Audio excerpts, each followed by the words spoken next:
आपको आपका म्यूट कर ડોક્ટર સાહેબ વસાવડા સાહેબ म्यूट કરવાનું છે આપનું। आदर्श में आपको भी म्यूट करना होगा।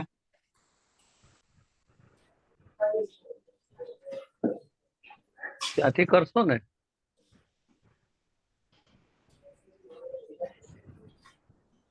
મેડમ આપ પણ બધાનું કરી શકશો મ્યુટ ત્યાંથી।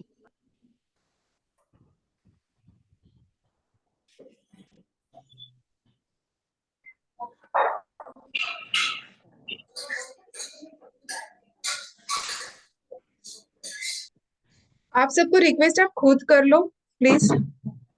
लैपटॉप है ना तो थोड़ा कंफ्यूज है।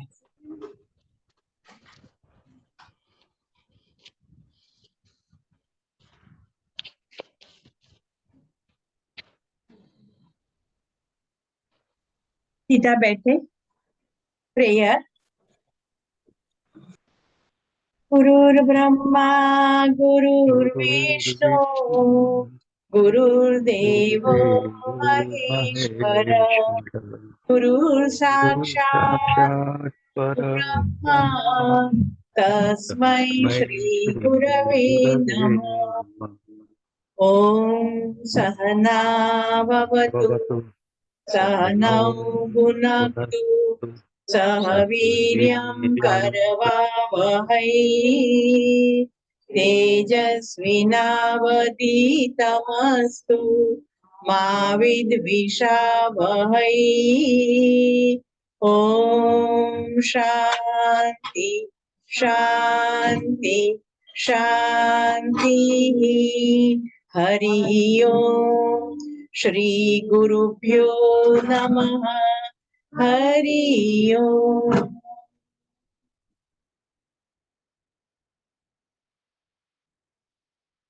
कृष्णं वन्दे जगद्गुरुं। त्वमेव माता च पिता त्वमेव त्वमेव बन्धुश्च सखा त्वमेव त्वमेव विद्या द्रविणं त्वमेव त्वमेव सर्वं मम देव देव। कायेन वाचा मनसेन्द्रियेर्वा बुद्ध्यात्मना वा प्रकृते स्वभावात् करोमि यद्यत् सकलं परस्मै नारायणायेति समर्पयामि। सच्चिदानंद भगवान की जय। अथ ध्यानम्। शान्ताकारं भुजगशयनं पद्मनाभं सुरेशं विश्वाधारं गगनसदृशं मेघवर्णं शुभांगं लक्ष्मीकान्तं कमलनयनं योगिभिर्ध्यानगम्यं वन्दे विष्णु भवभयहरं सर्वलोकैकनाथम्।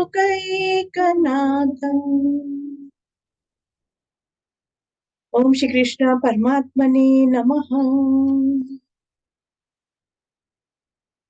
दूसरा अध्याय सांख्य योग। सांख्य योग में श्री कृष्ण परमात्मा ने जो हमारे जीवन का पूरा अर्क है, जिनको जानने के लिए हमने ये जन्म लिया है, इसके बारे में पूरा ज्ञान दिया है। आत्मा के बारे में। और आत्मा सो परमात्मा। आत्मा परमात्मा का ही अंश है। वो सिंधु है तो हम बिंदु है। पूरे लड्डू में जितनी मिठास है उतने एक बाइट करते उसमें भी इतनी ही मिठास है। पूरे मिर्ची में जितनी तीखाश है एक बाइट मिर्ची का लेते हैं उसमें भी इतनी ही तीखाश है। तो जो परमात्मा में गुण है वो सब गुण हम में है। बस उसको जानने की दिशा में आगे बढ़ने के लिए ये सांख्य योग है। पहले मैं आपको सांख्य योग का महात्म्य बताती हूँ आज। कि दक्षिण भारत में एक सुशर्मा करके ब्राह्मण था, और वो ब्राह्मण सभी तरह से पूजा पाठ, हवन, यज्ञ, तर्पण विधि, अतिथि सत्कार सब कुछ बहुत भाव से करता था। फिर भी अशांत था, दुखी था। उसके जीवन में उसको शांति नहीं मिलती थी। तो उसको ये प्रश्न हमेशा सताया करता था, और हमारा भी प्रश्न होता है कि इतनी माला करते तो भी क्यों अंदर से दुख होता रहता है, अशांति होता है, हमारे काम क्यों सिद्ध नहीं होते, होता रहता है हमेशा। ये ब्राह्मण को भी ये प्रश्न था। एक दिन वो प्रयागराज कुंभ मेले में गया, तो वहां संत महात्मा जो थे वो सत्संग कर रहे थे। तो वो सत्संग में बैठ गया। फिर एक महात्मा जो थे उनके प्रति उनको थोड़ा आदर भाव हुआ, तो उनके पास गया, और वो ब्राह्मण ने महात्मा से प्रश्न पूछा कि महाराज, मैं सब कुछ करता हूँ और भाव से करता हूँ, क्योंकि मैं जन्म से ब्राह्मण हूँ और वो संस्कार भी मैंने प्राप्त किए हैं, फिर भी मेरे जीवन में शांति नहीं है, तो कोई उपाय बताओ कि मैं अब क्या करूं।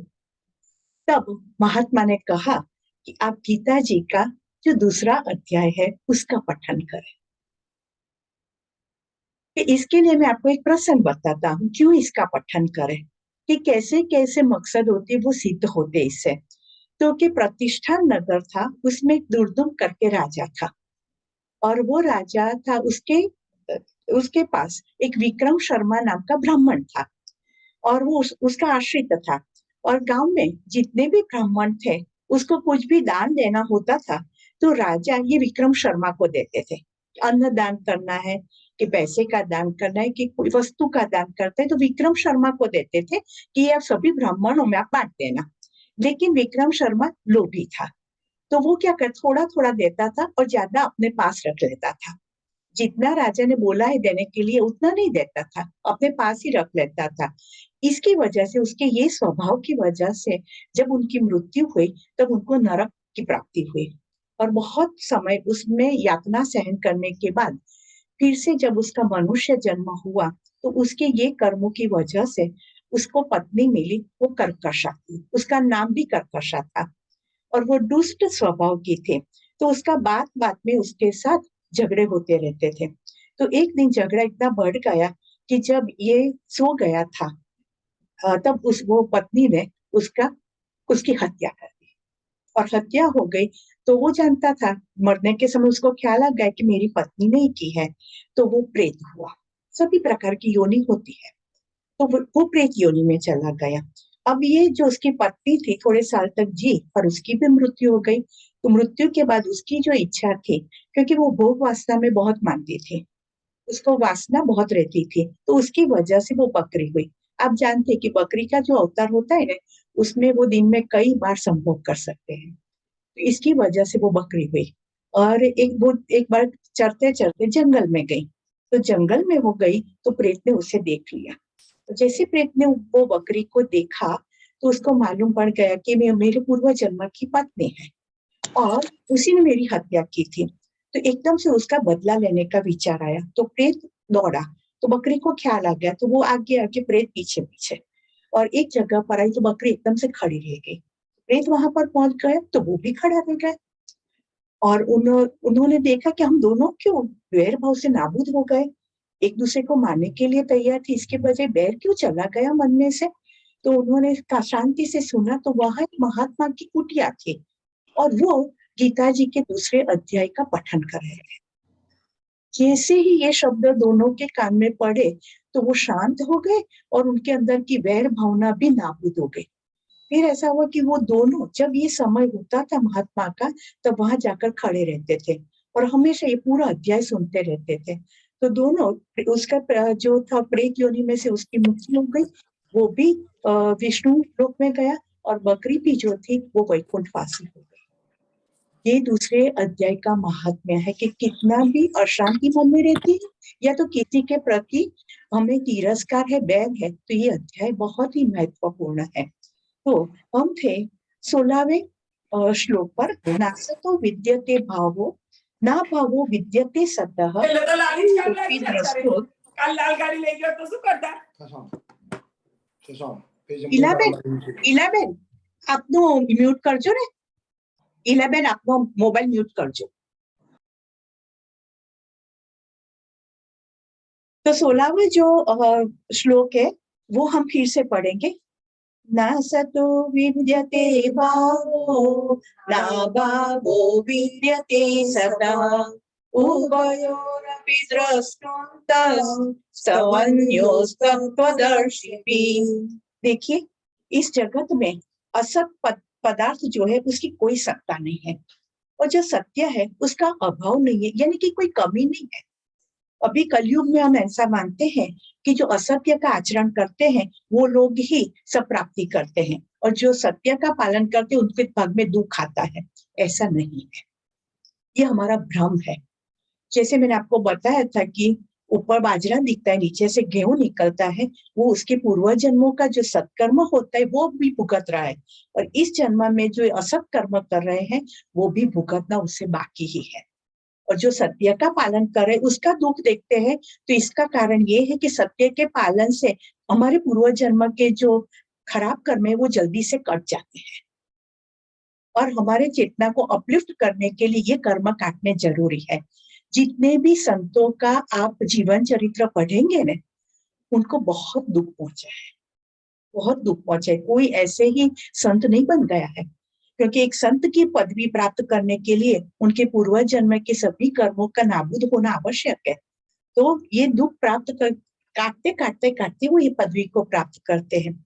मैं आपको स्वामी शिवानंद जी महाराज के जीवन का एक प्रसंग बताती हूँ कि जब उनको जीवन के प्रति बहुत वैराग्य आए, वो तो डॉक्टर थे पूर्वाश्रम में और उस टाइम पर मलेरिया स्वाइन फ्लू वो शुरू हो गए, लोग मरने लगे. तब उनको लगा कि मेरे डॉक्टर होने का क्या वजह है, मैं लोगों को अच्छा तो नहीं कर सकता हूँ. फिर उनको मन में बहुत होने लगा तो ये मृत्यु क्या, इतने लोग मृत्यु होती है तो कहाँ जाते हैं और जन्म लेते तो कहाँ से आते हैं और ये जन्म और मृत्यु के बीच का जो समय है उसमें हमें क्या करना है. तो वो हमेशा चिंतन करते रहते थे और उनका चिंतन इतना बढ़ गया था कि उनके फ्रेंड सर्कल सब ऐसा कहते थे कि तू दूनी हो गया है, तू मूर्ख हो गया है, तू इतना पढ़ लिख कर भी ऐसा क्यों वर्तन करते, अज्ञानी हो गया है, इस तुझे तू तारे भूत वळ गयो छे, प्रेत वळ गयो. आवा शब्द प्रयोग पण उनके लिए हुए थे लेकिन वो ही जानते थे कि मैं किस खोज में हूँ. सबने बताया कि तू श्रद्धा श्रद्धा करता है, तो श्रद्धा क्या है. तब उसने जो स्वामी शिवानंद जी महाराज उस टाइम पर डॉक्टर थे, उन्होंने एक उंगली मंदिर की ओर की और एक उंगली आकाश की तरफ की और कहा कि मैं जो श्रद्धा की बात करता हूँ वो आप नहीं समझ सकेंगे, आपकी समझ से बहुत बाहर है. फिर उन्होंने परिव्राजक योग अपनाया और एक वस्त्र धारण कर लिया और चलते चलते काशी आ गए. और काशी में आए तब उन्होंने एक दूध की दुकान देखी. तो वहां जो दूध दिया तो वो जो मिट्टी का पात्र आता है ना उसमें दूध दिया तो उन्होंने पिया और वो उनका शरीर दक्षिण भारत का था तो वहां ग्लास में दूध देते. तो ऐसा होता है दूध पीने के बाद आपको ग्लास धोकर वापस रखना होता है. तो यहाँ पर उनको मिट्टी के पात्र में दूध मिला तो उन्होंने दूध पिया और फिर मिट्टी का पात्र धोकर वो दुकानदार से वापस देने गया. तो दुकानदार एकदम से गुस्से हो गए कि ये मुझे वापस क्यों करता है, तेरे कपाल में फोड़, तारा कपाल में फोड़े ने. इतना गुस्सा होकर बोले, पाछू आपको आव्यो छे मूर्ख, तारा कपाल में फोड़. वो कुछ नहीं बोले, उनको ख्याल नहीं आया कि ऐसा क्यों कहता है. उन्होंने पात्र रख दिया और चलने लगे.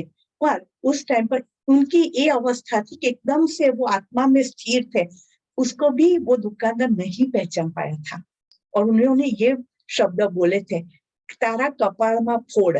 जो कपाल लोगों के कपाल का शुद्धिकरण करने जा रहा था, लोगों के भाग्य को सुधारने जा रहा था, उसको भी ये सुनना पड़ा. तो हम तो किस खेत की बोली. जब उतनी ऊंची अवस्था प्राप्त करने के बाद भी बाहर के लोगों से ये शब्द सुनने पड़ते तो हमें तो सुनने पड़ते हैं, बराबर. तो यही है कि जो संतों ने भी दुख सहन किया है तो इसका मतलब ये नहीं कि वो सत्य से दूर हो गए कि मैं इतना भगवान का स्मरण करता हूँ, मैंने सब कुछ छोड़ दिया फिर भी मेरे साथ ऐसा अपमान होता है तो मैं क्यों ऐसा रहूं. ऐसा नहीं सोचा था. उनको ख्याल आ गया कि मेरे कुछ कर्म ऐसे होंगे जो करते हैं, जो मुझे आगे अवस्था प्राप्त करनी है।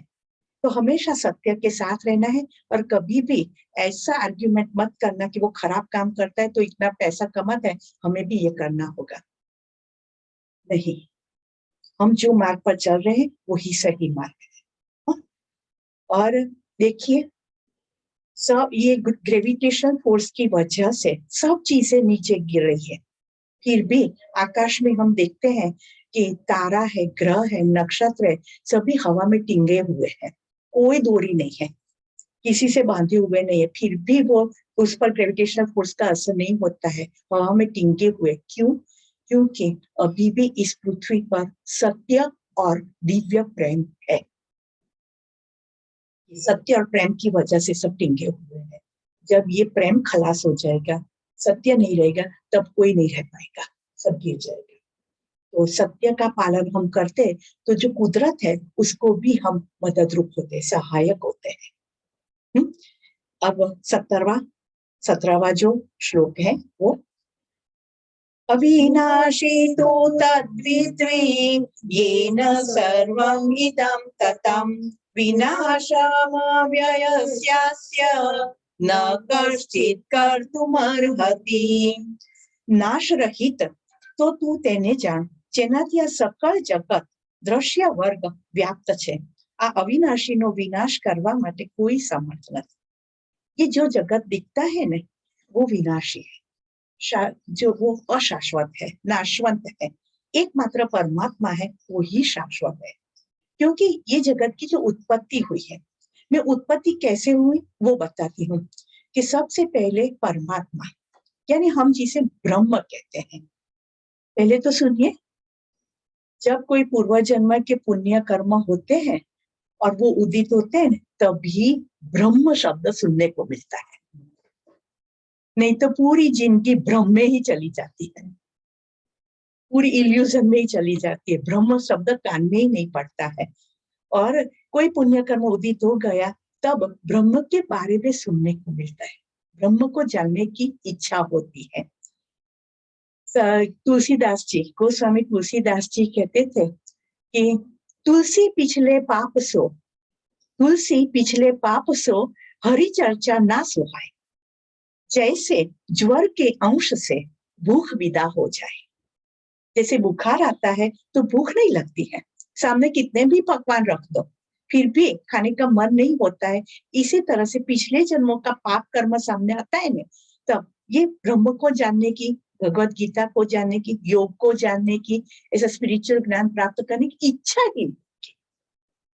ही नहीं होगी। आगे की बात तो छोड़ो, अंदर से मन ही नहीं होगा, छोड़ो ये सब कुछ नहीं करना है, क्योंकि अभी भी पाप कर्म आड़े आते हैं। और ये मनुष्य जन्म, दुर्लभ जन्म मिलता है तभी ये उपाधि आकर खड़ी रहती है।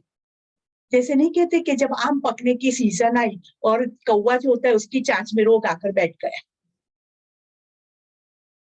और फिर वो फल नहीं खा सकता, इसी तरह से अमूल्य मानव जन्म मिला और कहीं से ये पाप कर्म खड़ा हो गए, उपाधि आ गई और ऐसे ही जन्म निकल जाता है। और इसीलिए मृत्यु के समय पर रोना आता है। जो करना है इसी जन्म में करना है, ये जन्म गया फिर किस किस योनि में जाएंगे, फिर सूर्य में जाकर तपेंगे, फिर कब वापस आएंगे मनुष्य जन्म में वो हमें मालूम नहीं है। और वापस भी आएंगे तो भी भगवान की मोह माया तो फैली ही होगी, मोह निद्रा तो फैली ही होगी, उसमें हम कितने टिक पाते वो भी मालूम नहीं है। जो भी करना है इसी जन्म में, आज से इसी क्षण से शुरू करना है बस। This is final statement. एक क्षण हमें गंवाना नहीं है, क्योंकि मालूम भी नहीं है कि कब कितना हम जिएंगे। कई लोगों ने, युधिष्ठिर ने कहा कि मैं कल दान लेने के लिए कोई आया था। युधिष्ठिर ने कहा कल आना, मैं कल आपको दान दूंगा। तो वो हंसने लगा। तो कि क्यों हंसते हो? कि अच्छी बात है, आपने मृत्यु पर विजय प्राप्त कर दिया। तो कि ऐसा क्या? तो कि आप कहते हैं कि कल मैं दान दूंगा, इसका मतलब कि आपको मालूम है कल तक मैं जीने वाला हूँ, आपने काल पर विजय प्राप्त कर दिया, मैं बहुत आनंदित हूँ। तब युधिष्ठिर तुरंत अंदर गए और जो दान करना था वो कर दिया। मालूम नहीं है कब चले जाएंगे, अभी से करना है। तो अविनाशी, ये देख तो अविनाशी है, अविनाशी है, एकमात्र परमात्मा अविनाशी है। तो जो ब्रह्म थे, परमात्मा थे, वो पहले तो सुषुप्ति में थे, अकेले थे, सब कुछ बेकार था, कुछ भी नहीं था, कोई ब्रह्मांड जगत वगत कुछ नहीं था, कोई पदार्थ नहीं था, सिर्फ ब्रह्म, और सुषुप्ति में वो भी। पर उनको एक विचार आया कि मैं सृष्टि की रचना करूं, और एकमात्र विचार से उन्होंने सृष्टि की रचना करने के विचार से एको हम बहुश्याम, मैं एक हूं, उसमें से अनेक रूप धारण करूं। अब एक अकेला पुरुष होता है, वो भी बच्चे पैदा नहीं कर सकता है, एक अकेली स्त्री भी नहीं कर सकती, तो उभय चाहिए। तो परमात्मा ने अपनी ही शक्ति का आह्वान किया और माया आई, या तो पुरुष और प्रकृति आई, या तो महत कहते हैं, महत तत्व आया, और दोनों का संयोजन हुआ। तब उसमें से पहले 5 तत्व आए। सबसे पहला आया आकाश तत्व, तो कुछ भी रखने के लिए जगह तो चाहिए। फिर उसमें से आया वायु तत्व, वायु तत्व के घर्षण होने से अग्नि तत्व प्रकट हो गया, और अग्नि शांत हुआ तो जल में रूपांतरित हो गया, जल तत्व आया और वो पृथ्वी पर बहने लगा। ये 5 तत्व आए, और जो घर्षण हुआ, माया की योनि में जो घर्षण हुआ, इसकी वजह से 3 गुण पैदा हो गए। जो गुण समता में थे, साम्यावस्था में थे, इसके बजाय घर्षण से वो पैदा हो गए सत्व गुण, रजोगुण और तमोगुण। तो 5 तत्व और 3 गुण में से ये पूरी सृष्टि पैदा हुई है। और परमात्मा ने कहा एको हम बहुश्याम, तो वो अकेले थे, उन्होंने ये सब स्वरूप धारण कर लिए हैं, सब में वो विराजमान है।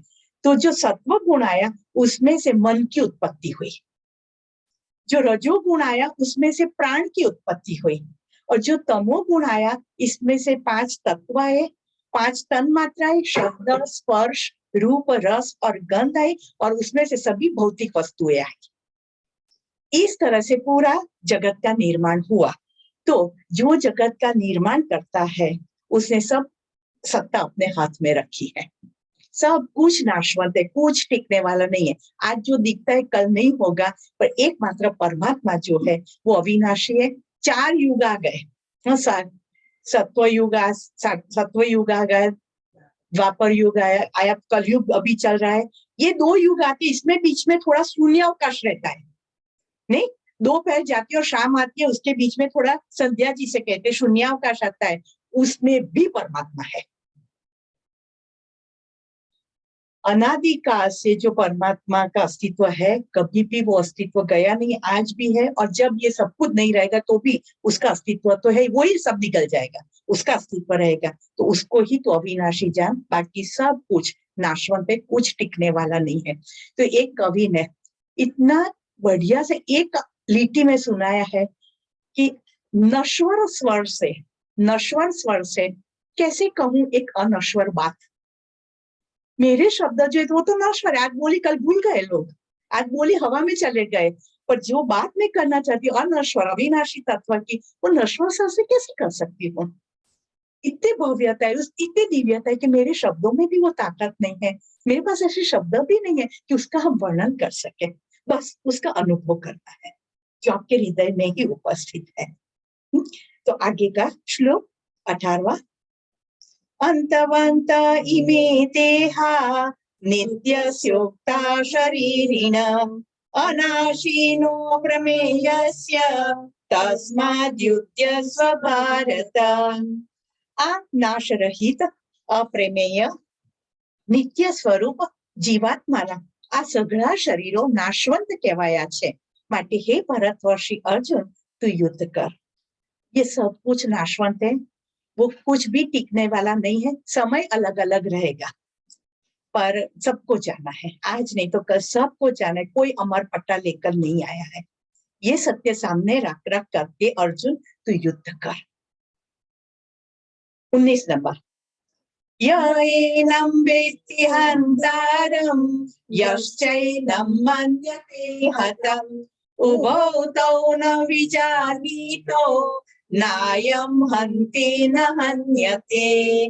જે આત્માને હણનાર સમજે છે તથા જે એને હણાયેલ માને છે તે બંને જાણતા નથી, કેમ કે આત્મા વાસ્તવમાં નથી કોઈને હણતો કે નથી કોઈના દ્વારા હણાતો।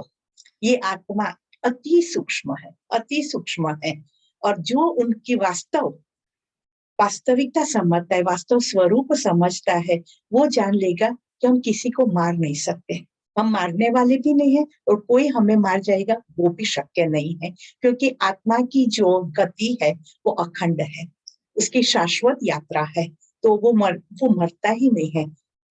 आगे, न ज्रायते म्रियते वा कदाचित् नायं भूत्वा भविता वा न भूयः अजो नित्य शाश्वतोऽयं पुराणो न हन्यते हन्यमाने शरीरे। अजो नित्य शाश्वतोऽयं पुराणो न हन्यते हन्यमाने शरीरे। ये श्लोक बहुत ही इम्पोर्टेंट है। इसका अर्थ होता है ये आत्मा कोई काल में जन्म नहीं लेता है कि उसकी मृत्यु भी नहीं होती है, તેમજ ઉત્પન્ન થઈને ફરીથી સત્તાવાન થતો હોય તેમ પણ નથી, કારણ કે તે અજન્મા છે, उसका जन्म और मृत्यु से परे है, वो नित्य है, सत्य है, शाश्वत है, शुद्ध है, बुद्ध है और पुरातन है, अनादि है। जब परमात्मा में से ही अलग हुए हैं तो हो गए ना पुरातन। एको हम बहुश्याम, परमात्मा में से हम अलग हुए हैं। मैंने आपको बताया कि होली के दर्शन करते हैं तब उनमें से तणखे अलग होते हैं, आप देखेंगे प्रगटी हुई होली है उसमें से तणखे अलग होते हैं, और वो तणखा अलग होता है तो बहुत शाइन करता है, प्रकाशित होता है, और आप देख सकते हैं कि तणखा अलग हुआ, शाइनिंग है, और थोड़ी देर में वो एकदम से काला मैस जैसा हो जाता है और फिर उसका अस्तित्व चला जाता है।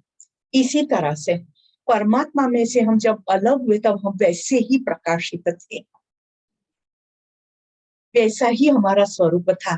हम बच्चों को देखते कितने निर्दोष होते हैं, है कि नहीं? वैसा ही हमारा स्वरूप था, पर धीरे धीरे करके हम हमारी बुद्धि का प्रयोग ज्यादा करने लगे ना, फिर हमारा आंतर चैतन्य जो है ना उसमें से हम विमुख होने लगे, और उसकी वजह से हमारे जीवन में जो आनंद तत्व है वो तिरोधान हो गए।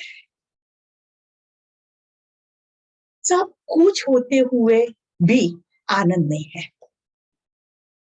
यहाँ से फॉरेन की ट्रिप करेंगे, बहुत खुश है, लेकिन वहां जाकर भी हम दुखी है, वहां जाकर भी अंदर अंदर झगड़ा हो जाता है। इतने पैसे खर्च करके इतने दूर तक हम जाते हैं, आनंद करने के लिए जाते हैं, फिर भी दुखी होकर वापस आते हैं। क्यों? क्योंकि हमारा आनंद तत्व तिरोधान हो गए हैं अंदर से, और हम आनंद की खोज में ही है, लेकिन हम भूल गए हैं कि आनंद कहाँ पर है। एक भिक्षुक था ने, वो एक मंदिर के पास बैठकर भिक्षा मांगा करता था। पूरी जिंदगी उसने एक ही जगह पर एक पेड़ के नीचे बैठकर भिक्षा मांगी, और लोग 1 रुपया 2 रुपया 1 रुपया 2 रुपया उसके जो बर्तन था, वाड़का था, उसमें डालते जाते थे, और पूरी बुढ़ा हो गया, मृत्यु हो गई उसकी। तब लोग जो भक्त रोज वहां पर आते थे वो रोज उसको देखते थे भिक्षुक को, तो उनको लगा कि चलो यहाँ पर ही खड्डा को, पूरी जिंदगी उसने यही स्थान पर बैठकर भिक्षा मांगी है, तो हम ऐसा करते हैं कहीं पर खड्डा खोद कर उसको वहां पर ही डांट देते हैं। तो वो कुहाड़ी लेकर आए और खोदना शुरू किया, तो बराबर नीचे से एक धन से भरा हुआ, रत्नों से भरा हुआ चारू मिला। तो लोग बहुत हंसे कि यार ये तो रत्नों पर बैठकर, पैसों पर बैठकर, सोने की मोहरों पर बैठकर भिक्षा मांगता रहा। अगर उसे मालूम होता कि मेरे नीचे इतना धन है तो वो राजा की तरह जीता और लोगों को भिक्षा देता। ऐसी हालत हमारी है कि नहीं? बोलो। आनंद हमारे अंदर है, फिर भी हम आनंद लोगों के पास मांगते रहते, तू मुझे खुश कर, तू मुझे खुश कर, तू मुझे आनंद ले। इसका मतलब क्या हुआ?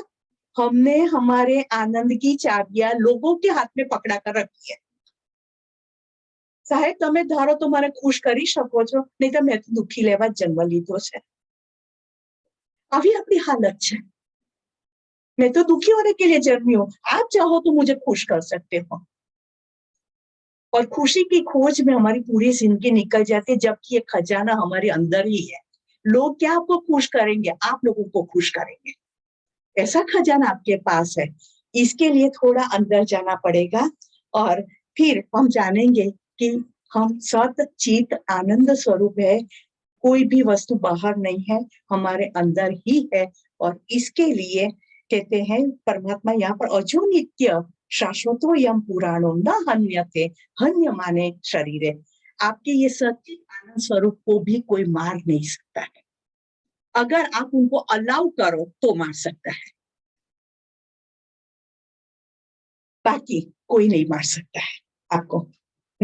आप आनंद के लिए ही जन्म लिया है और आनंद से ही आपको जाना है कि जो आनंद के साथ आपको दूसरा जन्म मिलेगा। और हर जन्म में हम प्रगति ही कर रहे हैं, हम अधोगति नहीं कर रहे हैं। लेकिन प्रगति कैसे करते, कितनी झड़प से करते, वो हम पर आधार रखता है।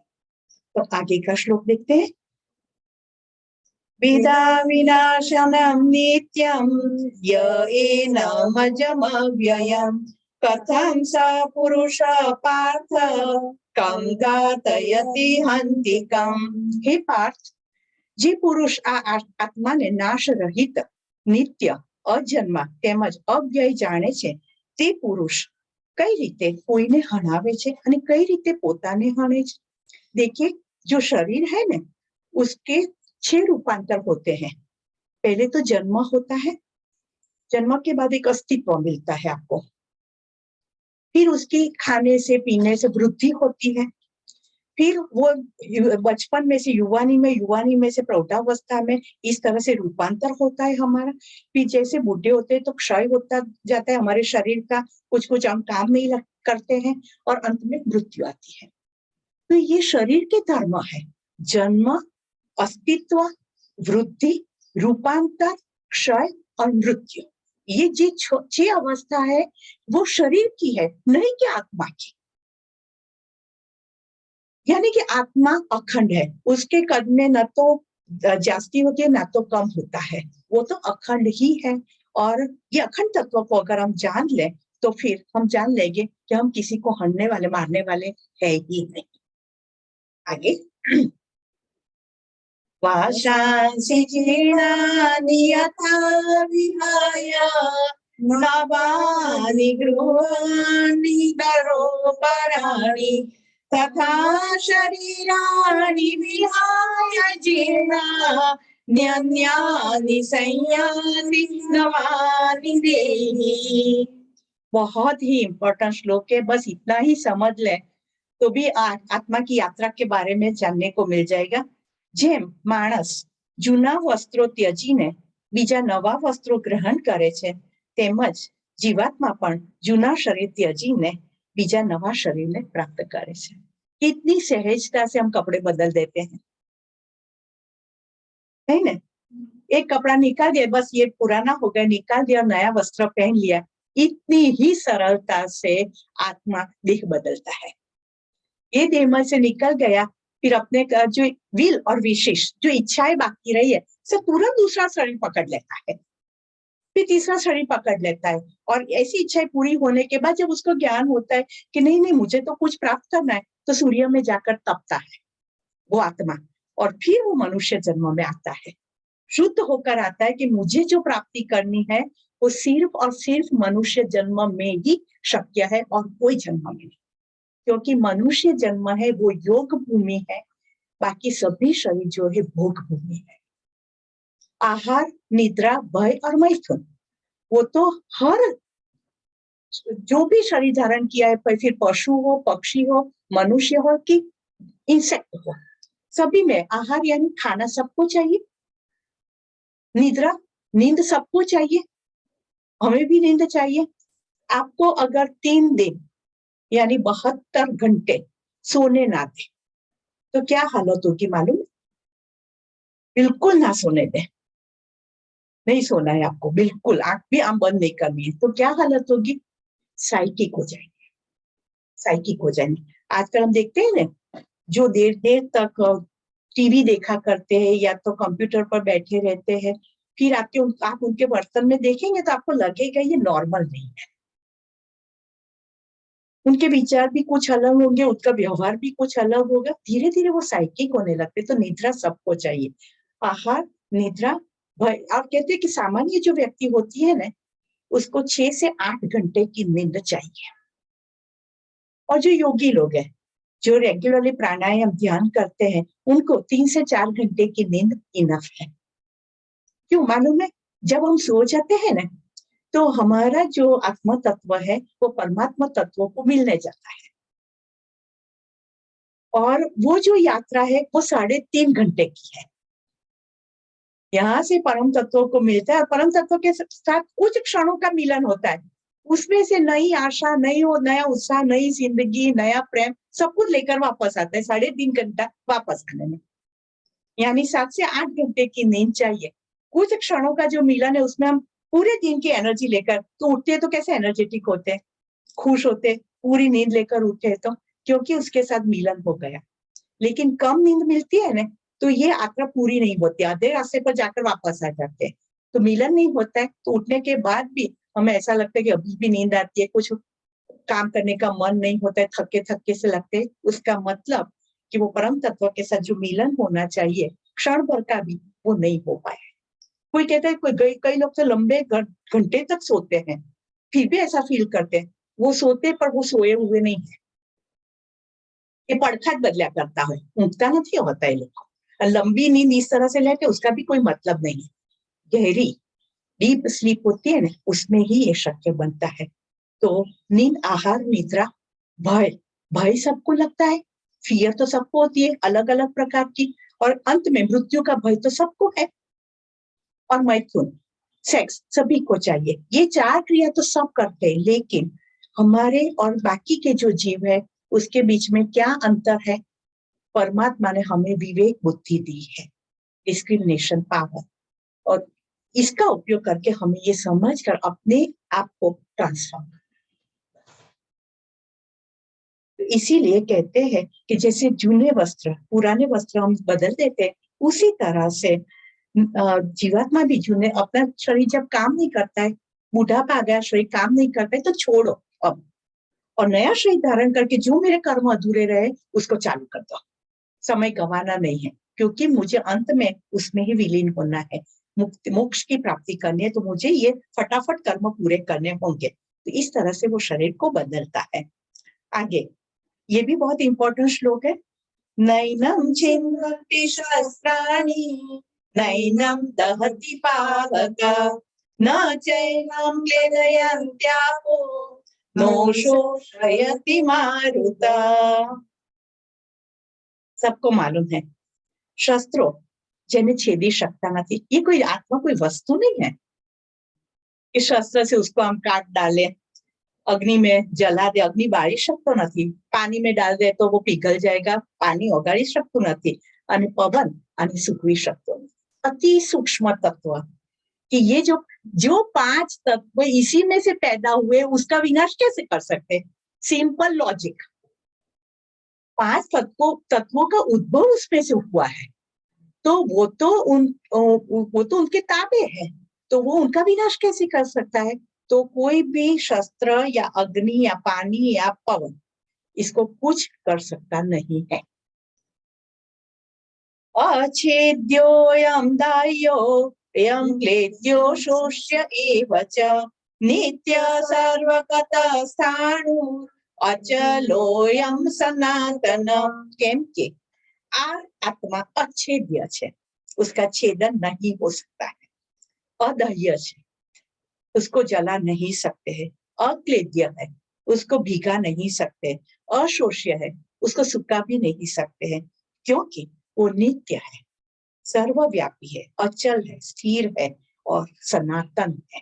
उसका नाश का विचार ही अस्थान पर है, कुछ भी उसको नहीं हो सकता है, क्योंकि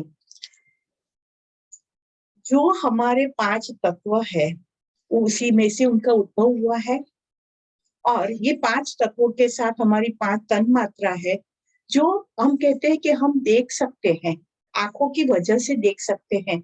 ऐसा जरूरी नहीं है कि आंखें इसकी वजह से दिखता है, उसके पीछे भी आत्मा की सत्ता काम करती है, तब हम देख सकते हैं। हम सुन सकते हैं कि कान है तो सुनाई देते, कान है तो सुनाई दे देते, उसके पीछे आत्मा की सत्ता काम करती है। हम बोल सकते या टेस्ट कर सकते, उसके पीछे भी आत्मा की सत्ता है। इतना ही नहीं, मन जो मनन कर सकता है उसके भी पीछे आत्मा की सत्ता काम करती है। चित्त चिंतन करता है, उसके पीछे भी आत्मा की सत्ता काम करती है। जब उसी की सत्ता से ये लोग काम कर रहे हैं तो उसका विनाश कैसे कर सकते? सिंपल सी बात। आगे, अव्यक्तोऽयं चिन्त्यो अयं विकार्यो मनुष्यते तस्मादेवं विदित्वैनं नानुशोचितुमर्हसि। आ आत्मा अव्यक्त, जिसका वर्णन नहीं किया जा सकता। मैंने बताया नश्वर स्वर से कैसे कहूं एक अनश्वर बात, जिसका वर्णन शक्य ही नहीं है। अचिंत्य, चित्त जिसका चिंतन करते करते भी हार जाता है, वहां तक नहीं पहुंच सकता है। हमने देखा है ना कि जो गरुड़ होता है वो सबसे ऊंचे उड़ सकता है? उसकी गति ऐसी है। चिड़िया अपनी गति से उड़ती है, कौवा अपनी गति से उड़ता है, गरुड़ अपनी गति से उड़ता है और सबसे ऊंचे गरुड़ जाता है। तो भी गरुड़ ने कभी ऐसा दावा किया कि मैं आकाश को टच करके आ गया? कोई दावा नहीं कर सकता कि मैं आकाश ने स्पर्श कर ली तो। इसी तरह से जो अचिंत्य है, कोई भी व्यक्ति वो ना कही सके कि मैं आत्मा ने જોઈ લીધો, અને જેણે કહ્યું કે मैं જોઈ લીધો, सच में इसे देखा ही नहीं है। सही बताओ, क्योंकि एक नमक की पुतली है, नमक की गुड़िया आप बना दो और उसको सागर में डाल दो और उसको कहो कि सागर की जो गहराई है उसको देखकर वापस आओ, आएगी? जैसे ही डालो उसमें ही विलीन हो जाएगी। तो जिसने आत्मा को जान लिया है वो कहने के लिए रुके ही नहीं है, और जिसने वर्णन किया है वो वर्णन हमें काम में आने वाला नहीं है, क्योंकि हमारा अनुभव अलग ही होगा। क्योंकि जो कोई व्यक्ति ने मध का टेस्ट किया और फिर हमने मध नहीं चाखा है और फिर वो हम पूछेंगे कैसा लगा मध, तो अरे बहुत मीठा, इतना मीठा, इतना क्या मतलब इतना मीठा, इससे हमें मध का टेस्ट आएगा? वो मीठा मीठा मीठा मीठा बोलता है लेकिन हम समझ नहीं, वहां गળ્યું છે એટલું ખાવા પડે पर कितना मीठा कैसा टेस्ट है वो नहीं मालूम पड़ता है। इसी तरह से आत्मा का चिंतन जो करते हैं और जो बोलते हैं वो हमारे काम में आने वाला नहीं है। हमारा खुद का जो अनुभव है वो ही हमें काम में आने वाला है। तो अचिंत्य है और विकार रहित है, उसमें विकार नहीं आता है। आप दूध होता है ना, उसमें थोड़ा सा दही डालते हैं तो फिर क्या हो जाता है, दूध का दही हो गया, दूध का विकार हो गया, ऐसा कहते हैं दही हो गया। लेकिन आत्मा ऐसा नहीं है।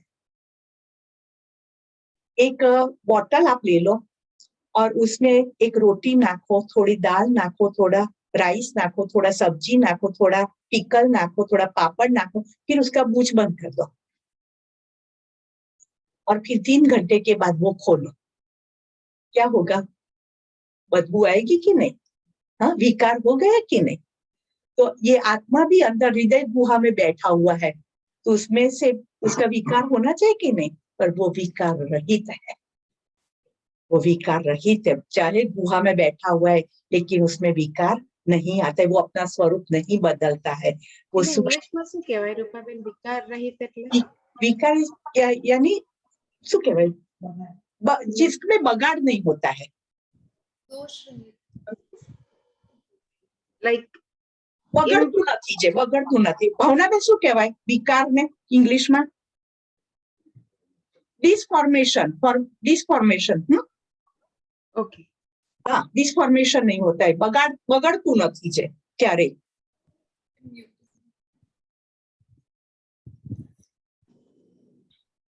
तो इस तरह से आत्मा को जान ले कि जो अव्यक्त है, अचिंत्य है, जिसका हम चिंतन नहीं कर सकते, जो अविकारी है, तो इसके लिए भी शोक करना योग्य नहीं है। तो तुम्हें भी इसका शोक नहीं करना चाहिए। आगे, अथ चैनं नित्यजातं नित्यं वा मन्यसे मृतं तथापि त्वं महाबाहो नैवं शोचितुमर्हसि।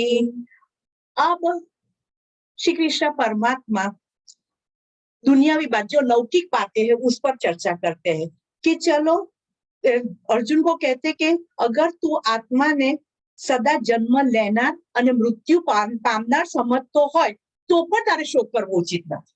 कई लोग ऐसा कहते हैं कि मृत्यु होती है तब आत्मा भी मर जाता है और नया जन्म होता है तब नया आत्मा आता है अंदर। हाँ, पाछू मृत्यु એટલે આત્મા મરી ગયો, और बीजो जन्म से पाछो नवो आत्मा आयो। जो इस तरह से भी तुम मानता है तो भी उसका शोक करने के योग्य नहीं है, क्योंकि जन्म और मृत्यु तो जो कुदरत का कानून है, और वो भी निष्ठुर कानून है। जो आया है उसको जाना है, जो गया उसको वापस आना है। अब होना बिल्कुल રૂપાબેન, અવિકારી એટલે અપરિવર્તનશીલ, જેનું પરિવર્તન થઈ શકતું નથી. हाँ हाँ We can't change. એટલે કોઈ પણ પરિવર્તન ન થાય, જેમ છે એ જ અવસ્થામાં. इसको इंग्लिश में क्या कहते हैं? અપરિવર્તનશીલ એટલે we cannot change it, unchanged. हाँ. Same position, same form, same position. Okay. Thank you, thank you, Thank you. Thank you. Most welcome. तो अगर आत्मा नया जन्म लेता है तब आप नया आत्मा आता है, और मृत्यु होता है तो वो आत्मा मर जाता है, ऐसा अगर तू मानता है तो भी उसके लिए आपको शोक करना नहीं चाहिए, क्योंकि जन्म के बाद मृत्यु, मृत्यु के बाद जन्म की क्रिया तो चालू ही रहने वाली है। ये कुदरत का निष्ठुर अविचल नियम है, और उसको हमें मन में स्वीकार करना ही होगा। कोई व्यक्ति अमर नहीं रह सकती। आगे का श्लोक, जातस्य हि ध्रुवो मृत्युर् ध्रुवं जन्मामृतस्य च तस्मात् परिहार्येऽर्थे न त्वं शोचितुमर्हसि। કેમ કે માન્યતા મુજબ જન્મેલાનું મૃત્યુ નિશ્ચિત છે અને મરેલાનો જન્મ પણ નિશ્ચિત છે। તેથી આ ઉપાય વિનાના વિષયમાં शोक करવો तारा माटे योग्य न। जो मर गया है उसका जो जन्म है उसका मृत्यु निश्चित है। कोई व्यक्ति ऐसा नहीं कह सकती कि मैं आपको मरने नहीं दूंगा, कोई नहीं कह सकता। और जिसकी मृत्यु हुई है उसका भी कर्मानुसार नया जन्म निश्चित ही है, तो इस विषय में शोक करने योग्य नहीं है। और हाँ, कर्मों पर हमारा अधिकार है कि मृत्यु के बाद जन्म निश्चित है तो मुझे कैसा जन्म लेना है। तो अभी से हमारे कर्म ऐसा करे कि जिससे जो नया जन्म मिले वो बहुत सुंदर हो। अभी से वो करना होगा। कई लोग क्या कहते हैं ना कि मृत्यु के समय पर आप परमात्मा का नाम लेंगे ना तो सीधा आपकी गति अच्छी हो जाएगी, ऊंचे ऊंचे लोक में चले जाएंगे। लेकिन तो सब क्या कहते हैं, चलो मृत्यु के समय पर भगवान का नाम ले लेंगे, अभी पूरी जिंदगी जो मजा करना है कर लो, मृत्यु आएगी तब नाम ले लेंगे। पर ऐसा हो सकता है? पूरी जिंदगी जिसका आपने अभ्यास नहीं किया है वो उस टाइम पर भी नहीं आएगा, मुंह पर नहीं आएगा, नाम कभी नहीं आएगा।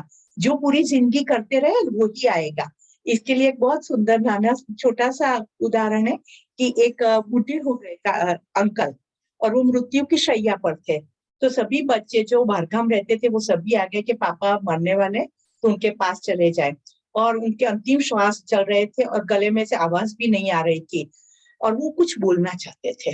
तो बच्चों ने सोचा कि पापा ऐसा कहना चाहते कि उन्होंने कहीं पर कोई फिक्स डिपॉजिट वगैरह की और हमें मालूम नहीं है, तो वो अपनी संपत्ति या पैसे के बारे में बताना चाहते, बोल नहीं सकते, तो फिर हम तो उनसे वंचित रह जाएंगे। तो उन्होंने बहुत दवाइयां दी और डॉक्टर को बुलाए, बहुत खर्चा करके बोल के पापा थोड़ा भी बोल सके ऐसा कुछ कर दो। और फिर पापा बोले तो उन्होंने क्या कहा, गधेड़ा हुआ गाय तुम्हारी सावरणी खाई गई। आपकी भ्रूण जो है वो गाय खाए जा रही है, देखो तो सही। अब पूरी जिंदगी वही किया है, इधर उधर का काम ही करते रहे, तो लास्ट में भी उसमें ही मन है कि ये खराब हो रहा है, खराब हो रहा है, खराब हो रहा है। उसमें भी उसका आत्मा का चिंतन नहीं हो रहा है। ये सत्य घटना है। तो जो पूरी जिंदगी आपने साधना की है वो ही अंतिम समय पर याद आएगी। जातस्य हि ध्रुवम मृत्यु ध्रुवम जन्म मृतस्य च तस्मात् परिहार्येत्। તમને એક ક્વિક વાત કહું, હા 2 વર્ષ પહેલા જયારે મને ચેસ્ટ પેઇન થયું હતું ને મારે હોસ્પિટલ જવું પડ્યું હતું, ઇટ વોઝ લાઈક માઇનર, નાનો હાર્ટ એટેક જેવું હતું। તો કારમાં લઈ જતા હતા અને હું પર્સ ખોલીને ટચઅપ કરતી હતી કે કદાચ મરી જાઉં તો મારે સુંદર તો દેખાવું પણ બ્યુટીફુલ ફોટો આવવો જોઈએ, last photo. That is truth. આ મેં કરેલું છે 2 વર્ષ પહેલા। तो साची ज बात है। जયારે તમે આપણને બધાના અનુભવ, જયારે ધરતીકંપ આયા था तब सब लोग क्या पैसा सब इकट्ठा करने नहीं लगे थे? है ना, मरना ही था तो भी पैसा पैसा सब कहाँ से कहाँ सब इकट्ठा करके पोटली बांध के बाहर चले गए थे। हाँ, तब ऐसा परमात्मा का विचार नहीं था कि वो बचाने वाला भी वो है, मारने वाला भी वो है, ये सब छोड़ो, जीवन है तो सब कुछ मिलेगा। पर ऐसा ही है बेटा, जो अंदर होता है ना वो बाहर आता है। सही बात है, नहीं इतने खुले मन से बताने के लिए thanks you. So you are so simple. तो कोई भी अपनी बात कोई खुले मन से बता सकता है, तो इसके अंदर सिंप्लिसिटी है, पारदर्शिता है ना। Thank you Mansi. आगे का अव्यक्तादीनि भूतानि व्यक्तम अद्यानि भारत अव्यक्तनिधनान्येव तत्र का परिदेवना। हे अर्जुन, ये श्लोक बहुत समझने लायक है। जिसकी बुद्धि सूक्ष्म में जाकर सोच सकती है वो ही ये समझ पाएगा। हे अर्जुन, सगळा प्राणियों जन्म पूर्वे अप्रकट હતા, મર્યા પછી પણ અપ્રગટ થઈ જનાર છે, કેવલ વચલા ગાળામાં તે પ્રગટ છે, તો આવી સ્થિતિમાં શોક કરવાનો શો अर्थ? जब हमारा जन्म नहीं हुआ था तब हम नहीं थे, मृत्यु के बाद भी हम नहीं होंगे, बीच में ये शरीर मिला है। और इसमें कितना मोह है, हमें कितनी अहमता है, कितनी ममता है इसके प्रति। एक मिट्टी होती है ना, मिट्टी का कोई स्वरूप नहीं है, मिट्टी के फॉर्म में है, फिर उसमें से कुंभार मटके का स्वरूप देता है, तो वो मटके का स्वरूप आ गया, फिर वो टूट गया, फिर मिट्टी हो गया। तो जो बीच में मटके का जो स्वरूप देखते हैं वो भी भ्रामक है, वो ही भ्रम ही है। पहले जो सोना होता है वो सोना होता है, इसमें से कुछ अलंकार बनते हैं, घाट मिल जाता है, फिर वो सोना बन जाता है। तो अलंकार है वो भी भ्रम है।